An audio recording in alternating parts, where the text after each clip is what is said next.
Okay, ఇక జూబ్లీహిల్స్ ఎన్నికల ఫలితాలకు సంబంధించి థర్డ్ రౌండ్ లో కూడా కాంగ్రెస్ ఆధిక్యంలో ఉన్నట్టుగా తెలుస్తోంది. థర్డ్ రౌండ్ లో స్వల్ప ఆధిక్యంలో ఉన్నట్టుగా తెలుస్తోంది. ఓవరాల్ గా ఇప్పటి వరకు 3 రౌండ్స్ కంప్లీట్ అయ్యేసరికి కాంగ్రెసే 3 రౌండ్లలో కూడా కాంగ్రెసే లీడ్ లో ఉన్నటువంటి పరిస్థితి అయితే ఉంది.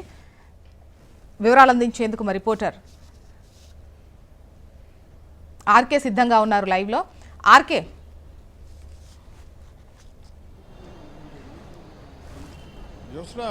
ఏదైతే కౌంటింగ్ ప్రారంభమైన దగ్గర నుంచి కొంత కన్ఫ్యూజన్ అనేది కొనసాగుతుంది. ఏ రౌండ్ కూడా త్వరగా సమాచారం బయటకు అయితే రావట్లేదు. ప్రస్తుతం అధికారికంగా రిలీజ్ చేసిన దాని ప్రకారం ఒక రౌండ్ మాత్రమే బయటకు రావడం జరిగింది. అది కూడా కాంగ్రెస్ స్వల్ప ఆధిక్యంలో ఉంది. అది కూడా 47 ఓట్ల ఆధిక్యంలో అయితే ఇప్పటికైతే ఉంది. అయితే ఇప్పటివరకు కూడా అందుతున్న సమాచారం మేరకు రెండో రౌండ్లో కానీ మూడో రౌండ్లో కానీ కాంగ్రెస్ లీడ్లో కొనసాగుతోంది.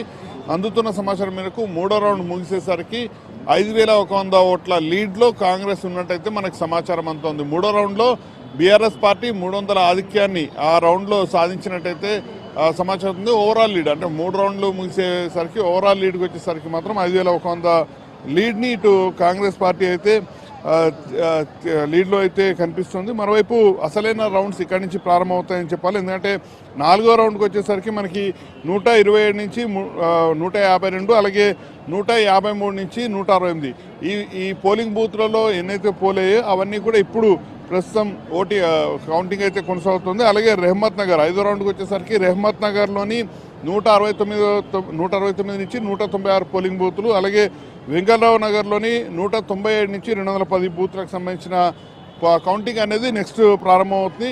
6వ రౌండ్కి వచ్చేసరికి మాత్రం మనకి ఇటు వెంకట్రావు నగర్, యూసఫ్గూడ ఈ రెండింటిలోనూ కూడా కొంత మిక్స్డ్ మనకి పోలింగ్ అయితే జరిగింది. సో ఇక్కడ ఎవరు లీడ్లోకి వస్తారో చాలా కీలకంగా మారుతుంది. ఇక్కడ నుంచి కూడా ప్రతి రౌండ్ కూడా చాలా కీలకంగా మారుతుంది.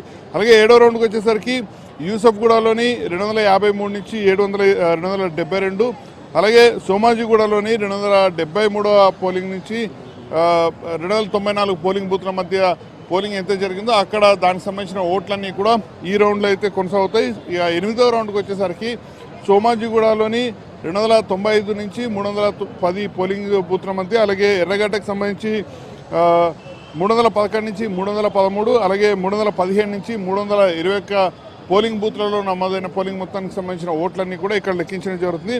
8వ రౌండ్లోనే బోరబండ కూడా వస్తుంది. బోరబండలో అత్యధిక పోలింగ్ నమోదైంది కాబట్టి ఇది కూడా చాలా కీలకమైన చెప్పాల్సి ఉంటుంది. బోరబండలోని మనకి 314 నుంచి 16, అలాగే 322 నుంచి 36 ఈ మొత్తం పోలింగ్ బూత్లకు సంబంధించిన కౌంటింగ్ అనేది ఇక్కడ జరుగుతుంది. 9వ రౌండ్ కూడా బోరబండ, అలాగే ఎర్రగడ్డ.